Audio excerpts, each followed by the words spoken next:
Hi, I'm Don DuBois, owner and founder of DuBois Forestry and Land Management Professionals. I invite you to join me for the next 15 minutes as we visit various natural environments throughout southern New England.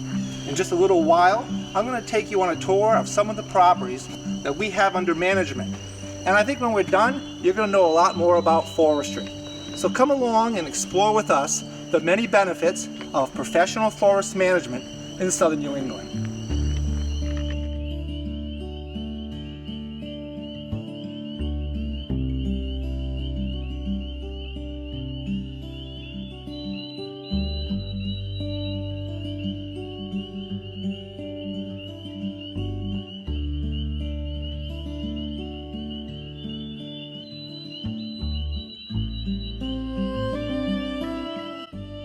Sound forest management usually begins with a written forest management plan. A forest management plan is a working guide for the landowner who wants to maximize the many benefits that they receive from owning wooded land. It all begins with a good bird's eye view of the property and a good topographical map. The plan also helps the forest landowner to better understand his forest, its composition, its health and well-being, as well as the steps necessary to bring their forest up to optimum productivity. A forest management plan helps the professional forester to better manage the property for which the plan is drawn. A well-written forest management plan takes into consideration the goals and objectives of the forest landowner. A landowner's goals and objectives can vary widely based on personal preferences. While one landowner might value timber production, another might prioritize wildlife habitat, and still another may place the highest priority on woodland aesthetics. As professional forest land managers, we work with each individual landowner to help them identify their goals and objectives. Most forest landowners already know what their priorities are when it comes to woodland ownership. Most reside on or near to the property that they own. As professional foresters, our job is to design a well-thought-out plan of action that details those specific forestry and land management activities necessary to bring about desirable changes in the forest. To improve forest health and productivity, we sometimes need to remove trees with defect, deformity, dieback, and disease. This is often referred to as a timber stand improvement thinning, or TSI. A TSI thinning is designed to weed out the poor quality trees in order to concentrate the growth potential of the site onto the healthier, more valuable crop trees in the overstory. The selective removal of trees in decline is a vital step in the long-term management of any parcel of wooded land. With proper planning and implementation, the manipulation of a forested ecosystem will result in accelerated growth among the healthier, more valuable trees in the forest. It will encourage new regeneration of young trees on the forest floor. And as your professional consulting forester, my goal is to create variable size openings in the forest canopy. Sunlight can then penetrate these openings, shedding needed light onto the forest floor and bringing about a flush of new woody and herbaceous growth. The added ground cover will attract more and greater varieties of wildlife, which will come there to feed and breed. A greater diversity and abundance of life throughout the forest will occur. Now I know what you're thinking. Who pays for all this? In most instances, the removal of forest products is a profit-generating activity. Forest lands in southern New England produce a wide range of forest products, including sawtimber,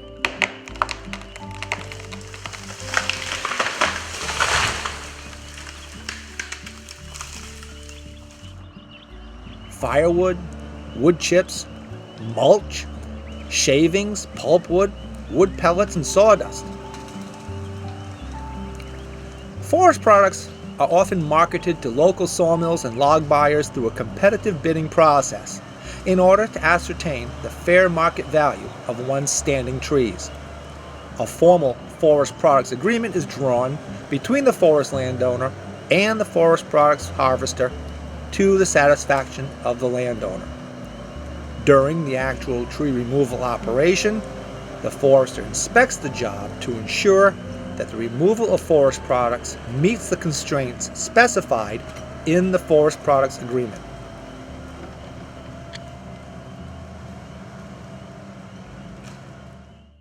Professional forest management involves far more than the cutting of trees and the removal of forest products. Our forests of southern New England are living organisms in themselves, and their management requires a multidisciplinary approach. As professional land managers, what we do affects not just the forests, but the wildlife that live there. There is so much that we can do to improve habitat for indigenous wildlife populations on your land. Unfortunately, there are those who believe that doing nothing is the only course of management for their property. But the static state is not always the best state. By electing to do nothing, a landowner may in fact be minimizing their land's capacity to produce and support wildlife or species diversity. The point is, doing nothing may be doing more harm than good. At DuBois Forestry and Land Management, we understand this dilemma. That is why we offer services that go far beyond the normal scope of our profession. Agroforestry practices can provide essential habitat for bees, our most important crop pollinators. The European honeybee receives the most attention for crop pollination, but the number of managed honeybee hives is in decline due to disease. Native bees, however, also contribute to crop pollination and in some cases do most of the work. In order to support the native bee community, a wealth of flowers is necessary. By providing abundant and diverse pollen and nectar sources, we can create a diverse community of native bees, resulting in increased crop yields and enhanced biodiversity among other wildlife species. Our goal should be to create a pollinator habitat with a sequence of plants that provides a diversity of flowers throughout the growing season. It's important to remember that flowers with a high diversity of shapes, sizes, and colors will support the greatest variety of pollinators, including bees, butterflies, moths, and hummingbirds. And try to include plants that bloom in the fall, such as goldenrod or asters. Many native bee species, as well as honeybees, will benefit from an abundant late-season forage, allowing the queens to hibernate with more energy reserves than they would otherwise have. It's important to identify the best mixture of plants for your site. For maximum benefits to pollinators, one should look to install locally native plants that are well adapted to the area's growing conditions and are good sources of nectar and pollen for native bees. There are a wide variety of native ground cover, flowering shrubs, and trees to choose from, including blueberries, raspberries, and blackberries. When establishing new pollinator foraging habitat by seed, site preparation is critical. Naturally, all invasive species should first be eradicated. A foliar herbicide can be used to treat such species as autumn olive, Japanese barberry, multiflora rose, winged euonymus, and other non-indigenous invasive species. Soils should then be tested for pH imbalances and nutrient deficiencies. Soil augmentation may be necessary. Proper preparation of the seedbed is critical. Native wildflowers have extremely light seeds. To ensure adequate germination, the use of a drill planter is recommended. Seeds need to be pressed into the soil to a precise depth of 1/4 inch for optimum germination. Common wildflower plantings for southern New England include the arrowleaf aster, boneset, the common monarch flower, the New England aster, partridge pea, goldenrod, lupine, and coreopsis.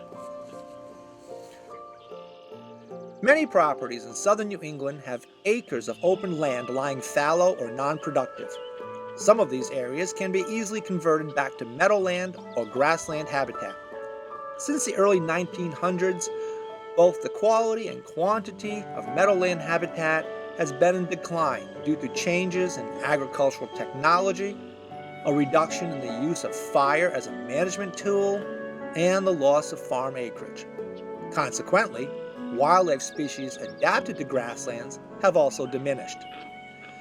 Grasses are generally categorized into two groups: cool season grasses and warm season grasses.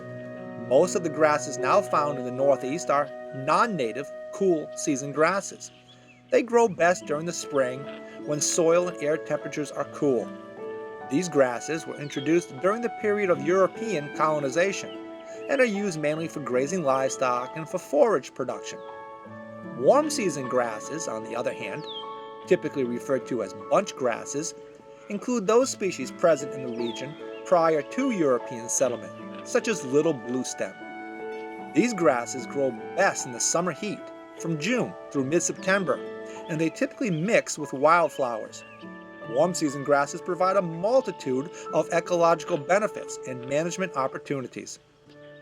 Bunch grasses have extensive root systems, growing 5 to 15 feet deep. Also, these root systems completely regenerate every 3 to 4 years, resulting in increased soil fertility, organic matter, and carbon sequestration. Native warm season grasses also provide excellent wildlife habitat. Most native warm season grasses grow in clumps, resulting in more bare ground in between individual plants, which provides good cover for birds and their feeding broods. Meadowlands provide habitat for a wide variety of wildlife, including voles, mice, white-tailed deer, red fox, cottontail rabbits, meadowlarks, turkeys, and quail, to name a few. Breeding bird surveys throughout the United States have shown alarming decline in the number of grassland birds nationwide. Maintaining or enhancing open meadows provides critical habitat for this group of birds. A variety of methods can be used to successfully establish warm season grasses. Proper soil preparation is critical. Soils need to be leveled and prepared for drill planting. Drill planters are ideal for establishing warm season grasses, which have extremely light seeds. Drill planters are especially calibrated to push the seed into the ground to precise depths and then to cover the seed with soil. Planting is usually done in the spring once soils have warmed up. Monitoring should be a component of all habitat projects. It takes at least 2 full growing seasons to determine whether a planting was successful. During the first growing season, bunch grasses develop deep root systems, so don't expect much that first year. Patience is the key.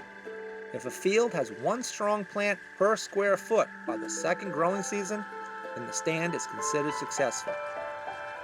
Some follow-up work may be required to ensure the successful establishment of meadowland habitat, including several seasons of mowing to prevent unwanted species from producing seeds. There are many tools available to the professional forester and land manager to help restore declining bird populations. Our forests of southern New England are among the world's most diverse and productive for breeding birds. Generous amounts of forest habitat are available in our region. Forest management has direct and significant influence on bird populations. Subtle shifts in forest management objectives and strategies can provide important bird benefits. Over 200 species of birds breed in southern New England every year, and these birds require varying types of habitat for their survival. Many forest birds can be found inhabiting a wide range of conditions, but not all forest habitats are created equal. And when the habitats that breeding birds rely on vanish, bird population declines inevitably follow. Some bird species are generalists, able to make use of several habitats for breeding purposes, and analyses show that many of these species are doing quite well. But other species are specialists, obligate users of just one specific habitat. And for these species, the story is somewhat less optimistic. The ovenbird, for example, relies heavily upon a deep layer of deciduous leaf litter for their nest site selection and for constructing their ground nests. The loss of agricultural lands is contributing to the decline of many bird species, including the eastern meadowlark, the northern bobwhite, and the American kestrel, to name a few. Shrubland nesting species are declining in general, but those that nest only in shrublands are showing some of the steepest declines of any group of birds in the region. These species of concern include the chestnut-sided warbler and the eastern towhee. Management for many eastern bird species should focus on restoring and preserving suitable habitat. Most of our forests are now between 90 and 120 years of age. Creating new openings in these forest canopies, called patch cuts, will allow for the creation of new woody and herbaceous growth. We call this shrubland or early successional habitat. Patch cuts come in a variety of shapes and sizes and serve different functions.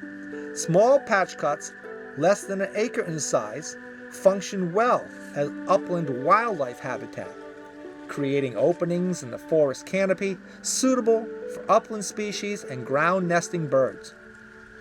Larger patch cuts are needed to help restore badly needed habitat for the New England cottontail rabbit as well. The forests of southern New England provide breeding habitat to dozens of breeding bird species. For some of these species, as much as 90% of their global population is breeding in this area. Many of these birds are seeing long-term declines that may be indicating larger ecosystem problems. What we do as foresters can have a far-reaching and lasting impact on eastern forest bird populations. By silviculturally manipulating the forest, we can bring about desirable changes for many species of ground nesting, canopy nesting, and mid-story nesting birds. Mother Nature can wreak havoc on our forests from time to time. Natural openings in the forest canopy are often created in this way. As foresters, we are often called in to clean up wind-thrown and wind-damaged trees. Sometimes this work can be done at a profit to the landowner, but most often the removal of storm-damaged trees is a costly endeavor. There are several federal, state, and private programs available to assist forest landowners and farmers throughout southern New England. Funding through various grant programs can be used for a wide variety of projects, including erosion control and drainage ditches.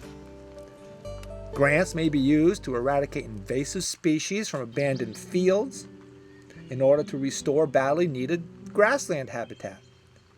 Some grants provide cost share assistance for access road upgrades, while others may offer cost share assistance for the stabilization of woods roads and skid trails following the completion of silvicultural operations. Whatever your objectives may be, we at DuBois Forestry and land management professionals are here to help. I hope you enjoyed visiting with us today, and I hope you learned a few things. And remember, if you own at least 10 acres of land that you would like to see improved for forestry or for wildlife habitat, just give us a call. I'd be happy to meet with you to discuss your forestry and land management options to greater length. I'm Don DuBois, and I look forward to your call and to being of service to you.